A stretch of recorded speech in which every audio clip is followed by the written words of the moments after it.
Hello friends and welcome back to the podcast. So we have another What Would Monica Do today, which I am very excited for. And before we jump in, I want to share with you guys something very special that we are doing for the What Would Monica Do podcast segment to get as many of you involved as we can. Because obviously I want to help you guys and it's fun. And like I had this idea and I'm like, let's just like roll with it. I love when I just like get a little like, this feels right. We just go. So, what was I going to say? So for today, so Wednesday until next Monday, if you sign up to my email list, the link is below.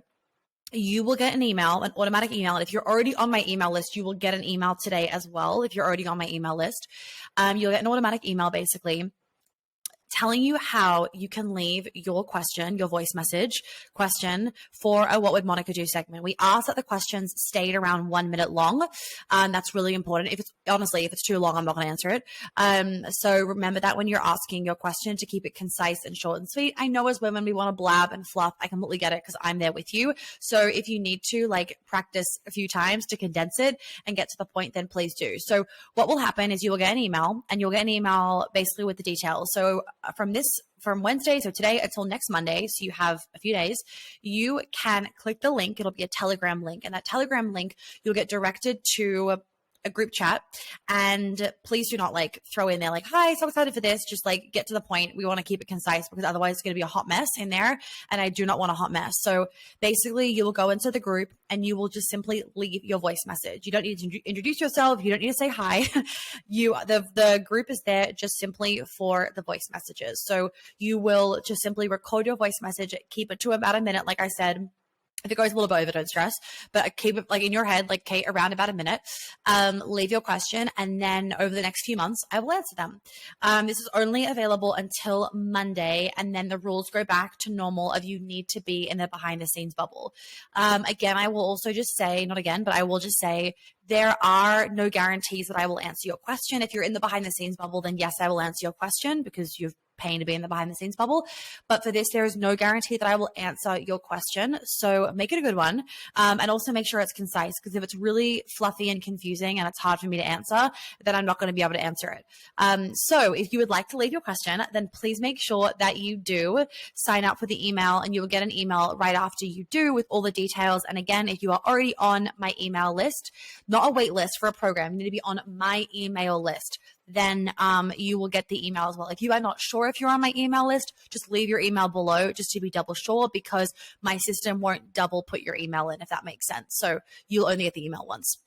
And yeah, let's jump into today's question. So today we have a question from Brandy about moving in with her boyfriend. So let's just listen to the question and then I will answer. Hi, Monica. I recently moved to Colorado in the same state as my boyfriend, and before I started my current lease, we had discussed moving in together and decided that the only benefit at the time was going to be financially, that we would wait just to alleviate some of the pressure of me moving across the state.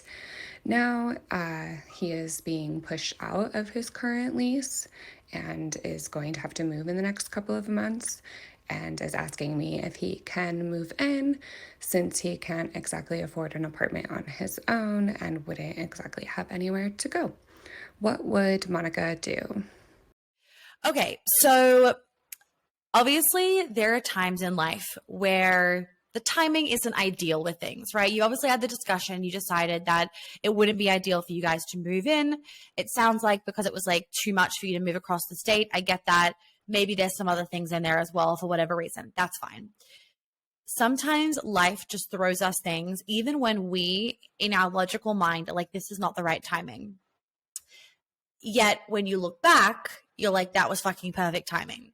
So my answer to you, Brandy, is two things. One, do you know that you eventually are going to move in with him? If you know eventually you're going to move in with him, ask yourself, why the wait? Why do you need to wait? What is your brain telling you? What are your fears telling you? What is your ego telling you as the reason to why you have to wait? Because it's probably going to be fear-based if you know that you eventually want to move in with him. It's like if you know you want to marry someone, yet you're like, oh, I just want to let's just drag it out because why not?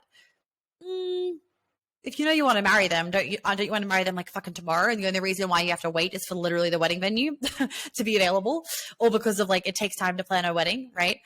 When you're telling yourself like, I should wait, I'm always like, why the wait? The reason why I say that is because life is short.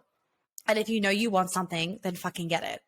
And if you don't know you want something, then you're actually just stalling and procrastinating to kind of come up with a better reason of why it won't work or why you don't want something. So what I'm trying to bring to you, Brandy, just to be really blunt, is like, if you're 1 foot in, 1 foot out of the relationship, and that's maybe why you don't want to move in with him or have him move in with you, because you're like, if you're afraid of things coming up in the relationship, that's normal fucking fear. That's a normal fear. But then I want you to jump to, but do you want to move in with him? Do you want to actually be with him? Do you love him? Do you want to live with him? Do you know you're eventually going to live together? If the answer is yes, then fucking jump.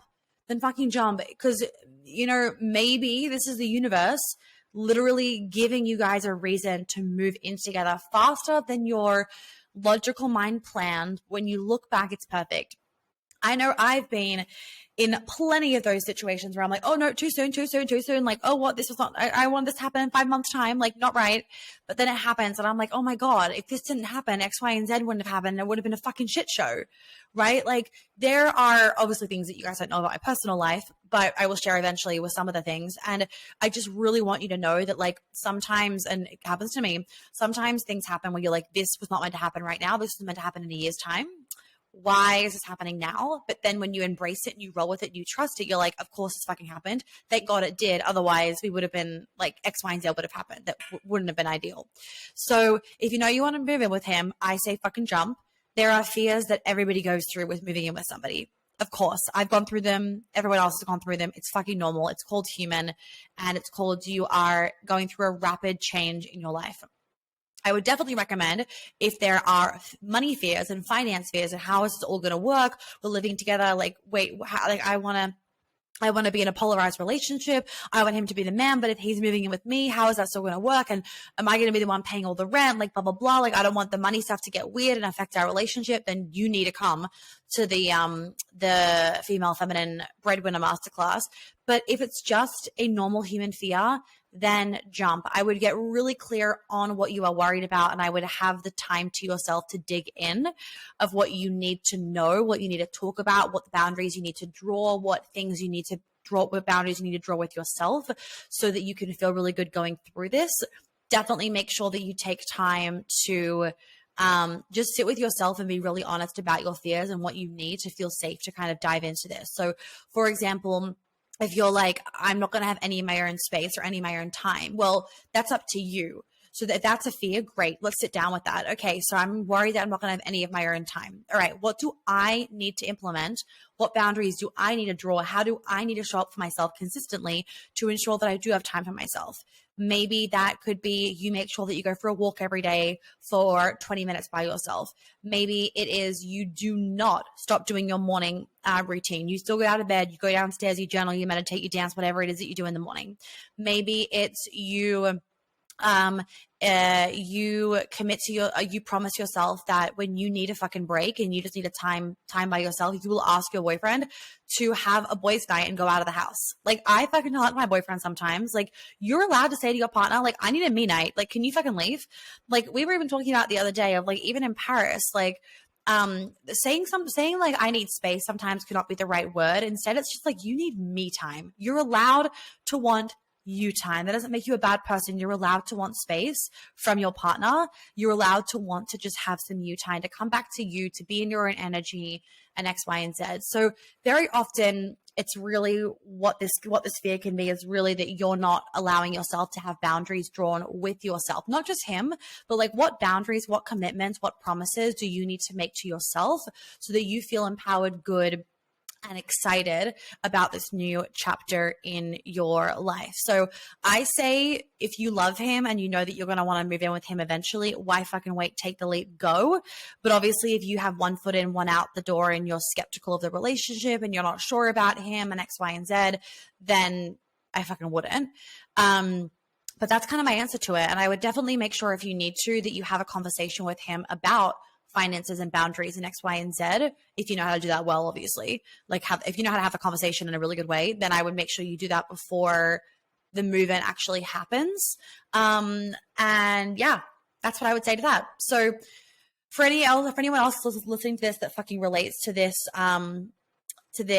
answer and this question, please make sure that you get the boundaries masterclass. It's going to really help you with having conversations and dealing with situations like this and many others. And then definitely come to the feminine female breadwinner masterclass or get the replay, because that's going to help you immensely, not just with like having the conversation around finances, but just if you are a working successful woman and you are like, how the fuck are we gonna, how the fuck are we gonna both work at home, for example, and keep the polarity strong and X, Y, and Z, and me not go into my masculine and try and control the home environment, for example. So I hope that helps, Brandy, and I hope that everybody has a lovely day.